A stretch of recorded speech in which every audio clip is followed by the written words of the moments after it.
excited to be here today to join this discussion.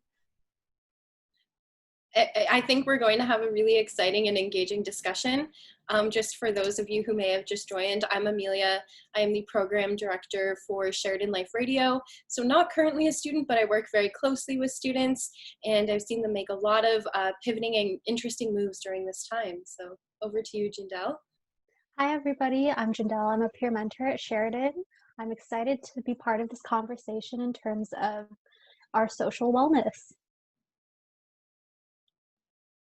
Fantastic, fantastic. Okay, well, I am so happy to be here with you ladies. So I know, Amelia, you wanted to kick things off with a moment? A moment of silence, a brief moment of silence, just to kind of have a moment to grieve our past summer plans. So if you all would like to join me in this brief moment of silence. Just like, yes, just take a time, a moment. Okay. Well, I feel more at peace after that brief moment. Yeah, saying goodbye to summer plans of once was, and let's get started into what's on our bucket list and some of the dimensions of wellness. Yeah, so Jeandel, I know you had huge summer plans this year, and there was some, you went through a little bit of hardships getting those achieved. Would you mind starting and kicking it off with your story? Yeah. So for 2020, I had this crazy idea of booking a solo trip to Asia. And for the summer, so for the 4 months, I was thinking for at least half of my summer plans, I would do a trip to Vietnam, Singapore, the Philippines, Cambodia, Indonesia, and Taiwan. And I was trying to set my intention for the summer to cross a few things off my bucket list. And I finally built up the courage to book my plane ticket as well as a few of the activities that I'd intended to do. So I know I'm a little disheartened, but I know both Amelia and Jessica, you had your own summer plans for the summer. I feel like mine were not nearly as bad though. Like I don't know how I would have felt if I had booked in it. 4 months you were going to be gone? That's a really long time. Yeah. That's your whole summer. Like, oh my goodness. I would be crying. I did have I had some social events. So I do a lot of conventions. So I do a lot of like short weekends away. So they involve a little bit of travel as well and a little bit of, coordinating, leaving, going to a different city, going to, the States sometimes. I go down to the US. And a lot of these are social events that I like to take part of because I love the people that I get to meet when I'm there. So there's a big element of like I have a friend family that is external that I only get to see once or twice a year when I go to these events. And without being able to have them because they've all been canceled, it's like not only do I not get to go and see a cool city or I do a lot of gaming events, so I don't get to go play any games. Oh my goodness. Sorry about that. But I also don't get to see people that I really care about and I never otherwise get to connect with. So it was really hard at the beginning of the season, especially in like April, March, April, where a lot of stuff's going on and there's a lot of unknown and people were like, oh, this might get canceled and there's looking like there's going to be shutdowns. And then it happened. And I was like, no, we can't be here. This can't be it. And then it was just one after the other, like dominoes falling, right? We were holding out for November, but like November's off the table now. So I've kind of, I think I had to grieve and like really just take a moment to just sort of like mourn the loss of what could have been and find a new new things to keep me occupied. No, Jessica, I can totally identify with you and Jeandel. I'm so sorry. Like I have so much empathy towards planning 4 months of your life and then having it all change. For me, I was kind of in denial right away. Like I had signed up for a 5K and then I was like, you know what? Like by the fall, it's going to be fine. Like everything's going to be so good. We'll be so good, but that's not the case. So I get where you're coming from, Jessica. And then I had also, I got married last fall and we were trying to plan a honeymoon and we're like, we'll go in 2020 because that's going to be our year, and then 2020 has not been the greatest so far. And it was just one of those things, kind of had a feeling like, you know what, maybe we won't plan this like so concretely just yet, but we'll plan something for 2021. Can you imagine going forward into 2021 and we're just like, whoop, it's even worse. Like, no. Yeah, we're here again this time next year. 2022 is going to be the year. I hope not. So there's obviously a lot of like emotional like ups and downs with that. I know I was, you know, at first I didn't feel too bad about it because I always thought there would be another thing, and I'd just be like, oh, it's just this one thing, you know, it's fine. Um, Jeandel, how did you feel when like you realized that your trips had to, like, did you lose money? Like, what happened?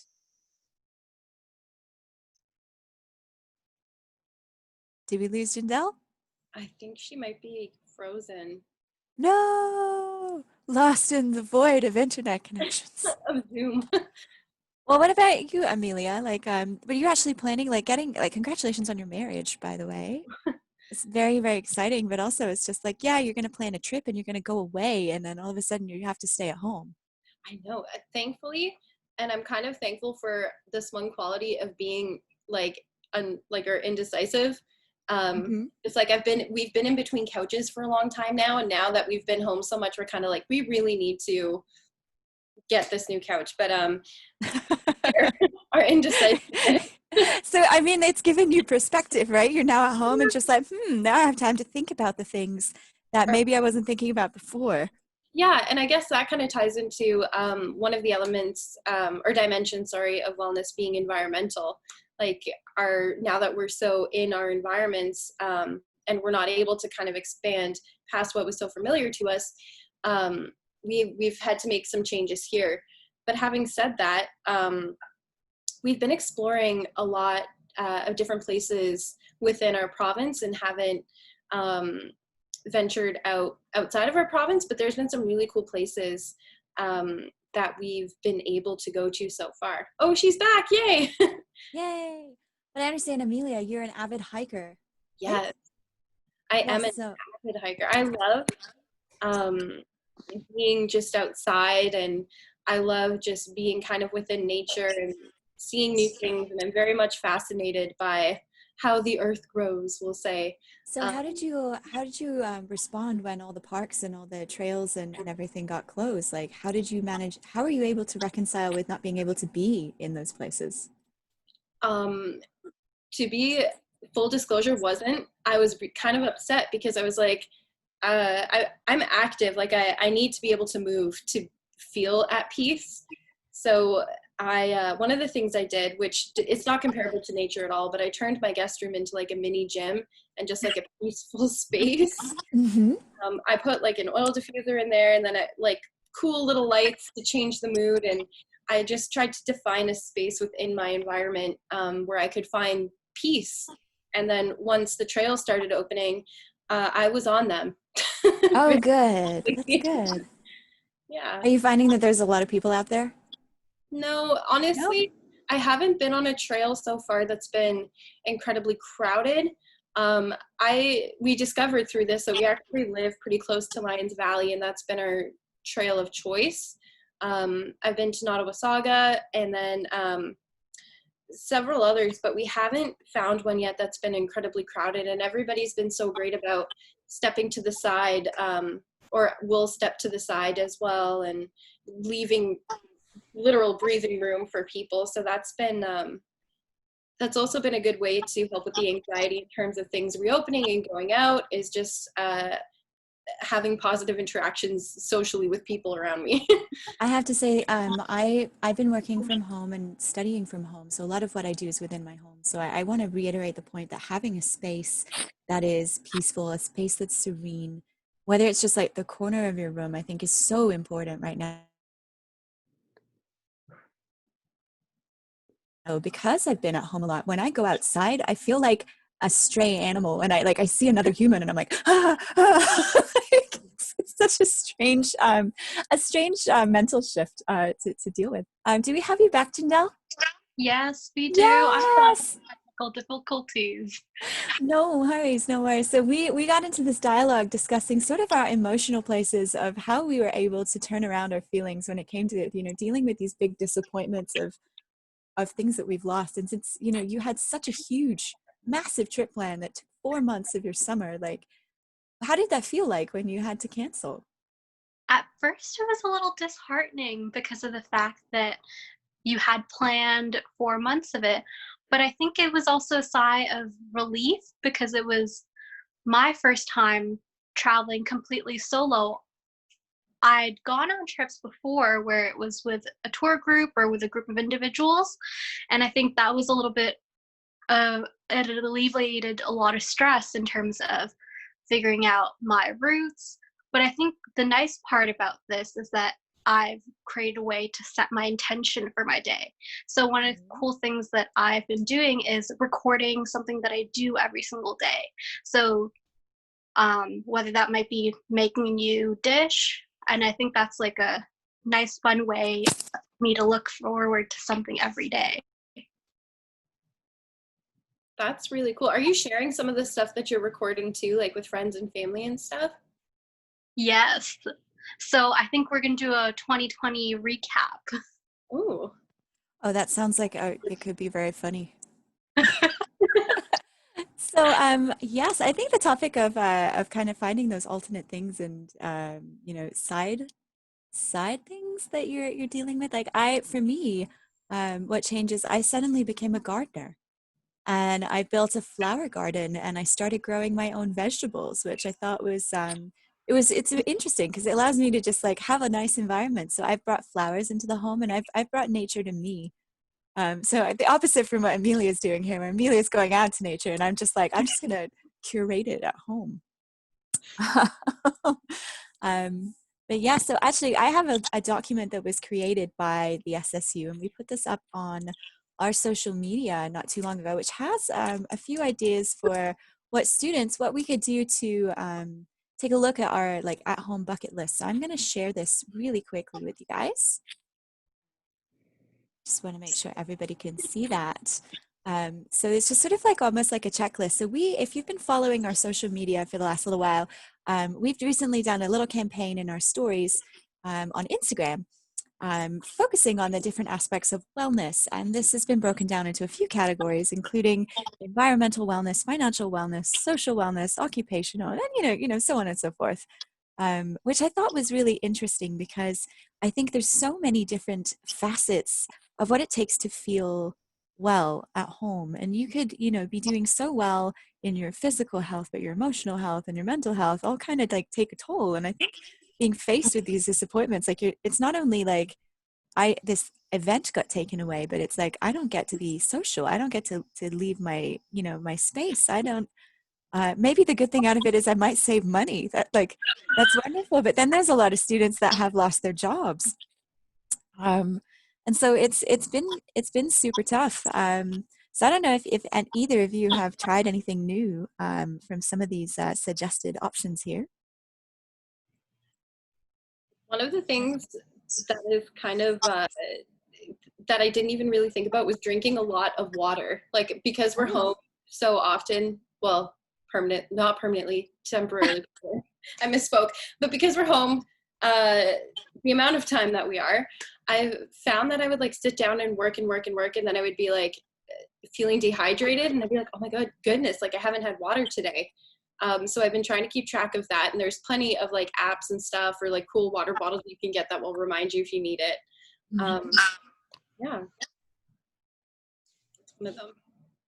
Personally, I think the only thing that I've tried along with everybody else during this time has been similar to what Vanessa had said, was journaling. I've been looking at the bullet journals. It's a nice way to kind of compartmentalize your day by jotting some things down or sketching some things. I know Jessica is part of illustration, and she loves to draw. I do love to draw. Actually, we have a note here in the chat. Actually, for those that are following along in the chat, this wellness bucket list is in there. If you guys want to download it and maybe try something new, it's a good way to maybe get a little bit of variety in your day. But Vanessa here is saying that she also likes the journaling and it helps her stay focused and put her mind at ease, which I think is where you're going through.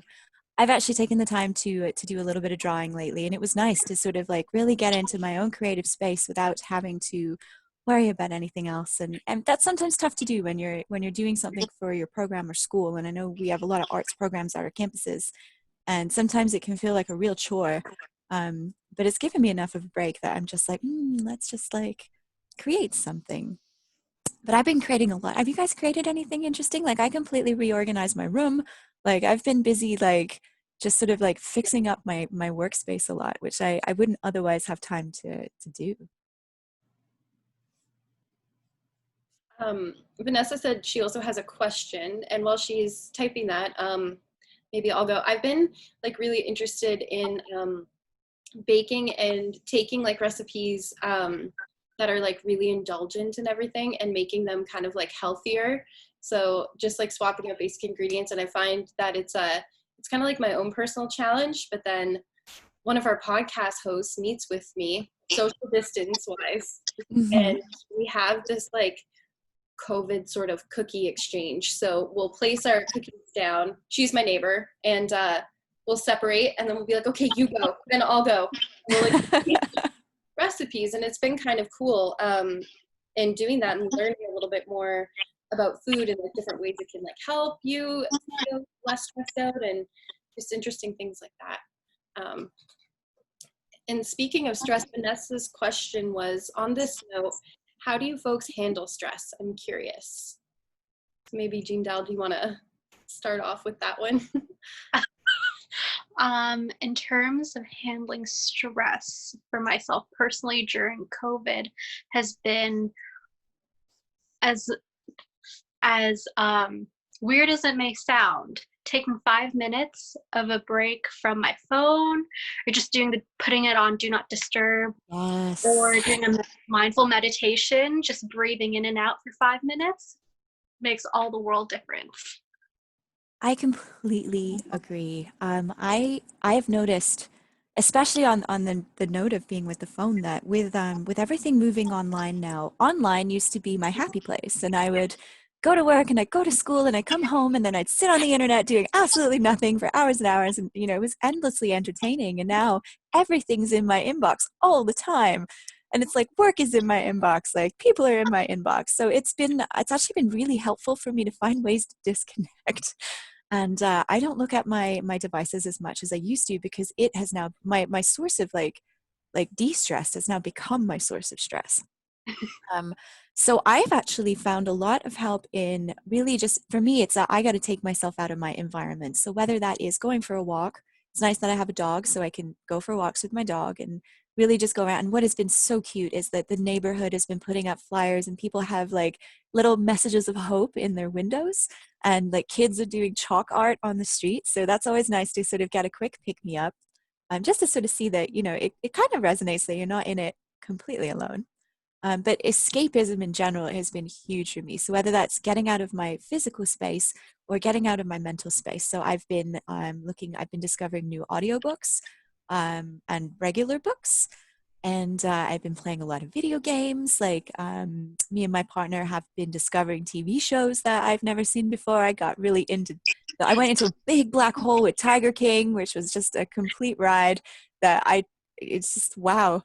But being able to sort of like step out of my frame of space and really get a distance between the thing that is bothering me allows me to come back to the thing that's bothering me when I'm in a better place.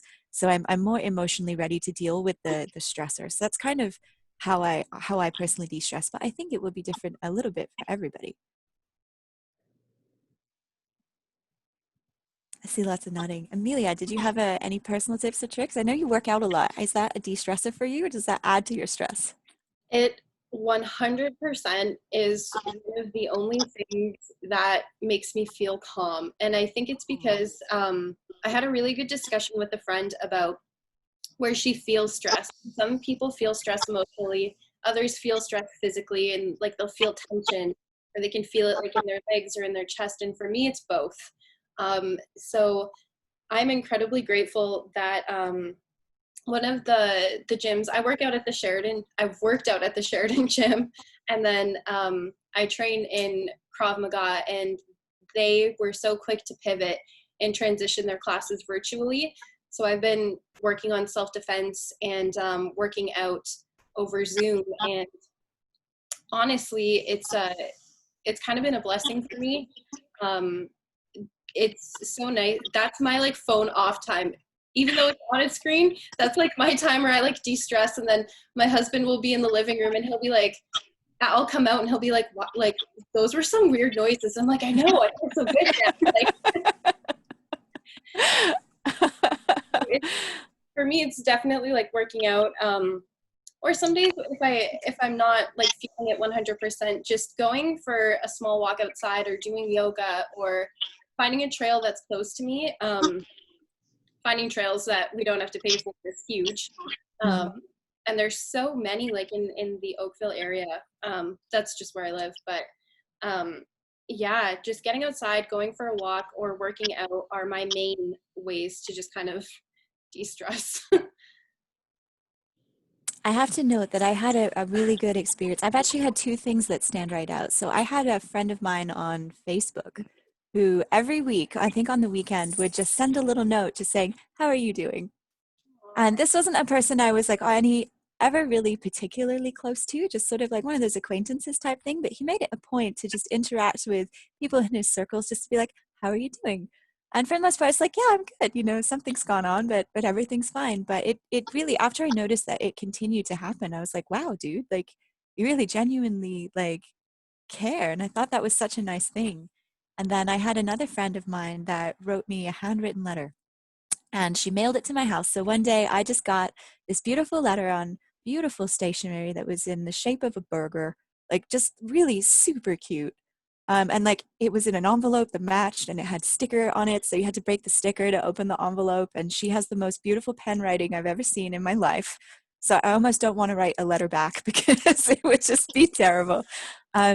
But she just wrote a nice little note just in solidarity to say, hey, like, I miss you. We won't get, this is one of my convention friends. We'll never hang out again. Whoa. We don't get to hang out this year. But I just wanted to say, I miss you. And like, she sent me this beautiful little thing. And it just, it was so heartwarming. And it just kind of was just such a good feeling to receive that in the mail, that I think there's also a lot that we can do for others and help each other find wellness and, you know, new things to be excited about. Jessica, I think that's such an amazing point about like how acts of kindness, you can still tap into elements of kindness, but like you really kind of get to step outside of your own world for a second to do something nice for someone else. So I appreciate that point that you made. And I think that's so cute, like a little burger note. Oh my gosh. Like, Oh my goodness. Oh my goodness. Most adorable thing I've ever seen. But it's true. Like my neighbors, I have a neighbor down the street that's involved in a community food bank. And they've been really busy because, you know, a lot of people are struggling right now and there's, you know, insecurities around and, you know, some people might be out of work and not getting support. So they've been really busy. But, you know, every now and then, like a sandwich or something will show up on our doorstep. And I'm like, ooh, someone brought me food. And it's honestly, it's the best feeling. And then Amelia's getting cookie exchanges. Like it's been really nice to see the community, you know, come together in the most surprising ways. It's a nice little care package from from every one of your neighbors. Exactly. But I think there's something to be said about making like a care package for yourself as well, right? Like, what are you going to do for your future self? Like, when you get to that point, are you going to be like, yes, pass Jessica, you're amazing. Like, thank you. It's the same feeling when you find like a $20 bill in your pocket in your winter coat that you put away for the season. And you're just like, yeah, pass me. Like, thank you. So I think really coming to terms with all of the losses that we feel and all of these like moments of just like, oh, I wish I could just do stuff. So like, what can we do for ourselves right now that's a gift to ourselves that, you know, allows you to feel better in that moment? I think too, and kind of looking at this bucket list, it feels possible to create a care package for yourself with the different dimensions of wellness, which is kind of interesting because I find one of the things I've learned through this is differences between like self-care and like overindulgence is something I'm learning a lot about. So like sleeping in is great, but maybe not sleeping in until 1 or 2 o'clock repeatedly. Like I would have a hard time at the beginning, but like just kind of things like that. And I like looking at this list, again, it seems totally possible to like maybe take a nap instead, you know, and then focus on like going to nice places like the little gym and wellness spot, and just creating little tangible but also environmental and spiritual care packages. And I think it's okay also for us to understand that, you know, things are kind of sucky right now. Yeah. And to, you know, understand that it's okay to feel bad, and it's okay to grieve your loss of your plans, and it's okay to really be upset that something went wrong. And then it's, you know, that's a big part of working through it as well, and helping you cope is being able to really go through and explore those things, and, you know, come out the other side feeling a little bit better. But yeah, Jeandel, did you have any other tips and tricks or like personal wellness that you're doing for yourself? I think a few. I'm going to throw out a question to the audience. Ooh. What are some of the dimensions of wellness activities that you are interested in? That's a good one. That is a good one. And there's definitely a few, like the one that I was just like, oh, I never really considered financial wellness as a point of wellness. Where it's like, oh, you know, maybe I do. Now is the time to write all those scholarship applications. It's like, I have the time to do it. It's so true. Even like organizing and recording finances and like creating budget plans, like things like that. Like if there's time now, you know, You why not? might as well, right? Yeah. Or like even in the occupational section, there's so many courses and cool things you can do online, like through LinkedIn and Coursera. And if you've ever wanted to, I don't know, learn, sandwich making, Airbnb offers like a chef will you can go to Airbnb and take a virtual like gourmet sandwich making experience. What? Right? Yes. No way. And they're like some of them are surprisingly affordable. I'd want to do something like that. Okay, we have one. Oh yes, environmental wellness. Yes. I love being with nature as well. That has been absolutely huge. And it's nice now that it's summer, so it's not as cold.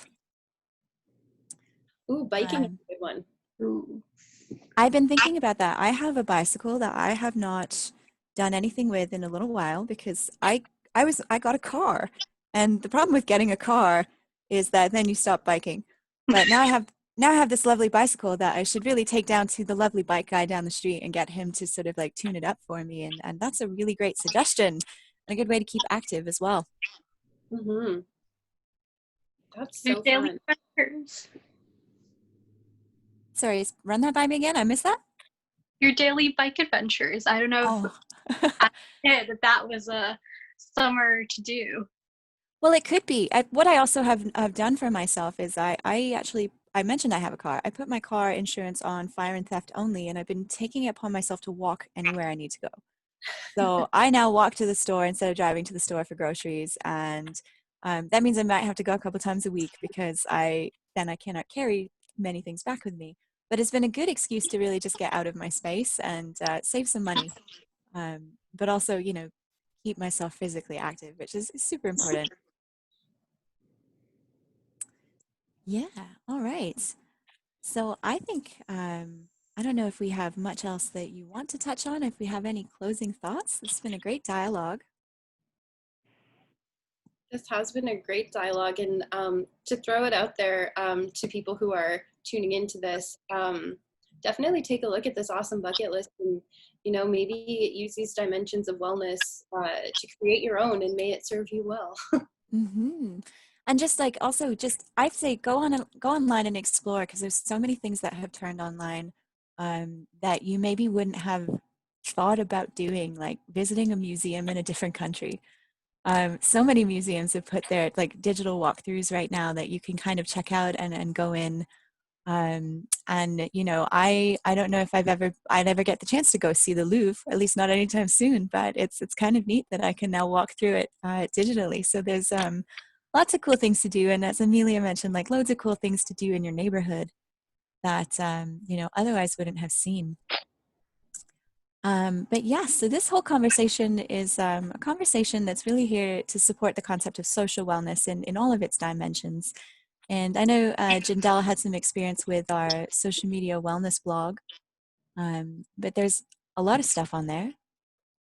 So I do recommend that you come check out our social wellness blog, or a wellness blog that's available at the Student Union website. It talks about the 8 dimensions of wellness that we have on our bucket list.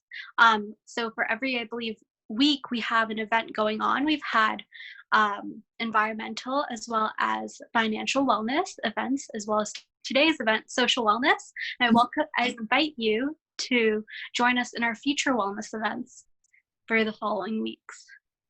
Fabulous. Thank you so much. And with the SSU as well, I know that we have transitioned so many of our actual social events to online. So we had online open mic nights, we've had online film screenings, and we're of course open to any suggestions that we have. We're currently planning tons of things to get involved with in the fall. So there's lots going on, definitely in the realm of social wellness. But yes, if you want to learn a little bit more, please head to our website at www.thessu.ca and check out our blog posts, get involved, check out our social media, send a little note, say hi, write a comment on this video below, tell us what you love about summer, what you miss seeing, and then maybe something that you've tried out new that you've been doing for the first time since all of our plans have changed. Fabulous. All right, ladies. Did we have any more closing words? No, I think that's a wrap.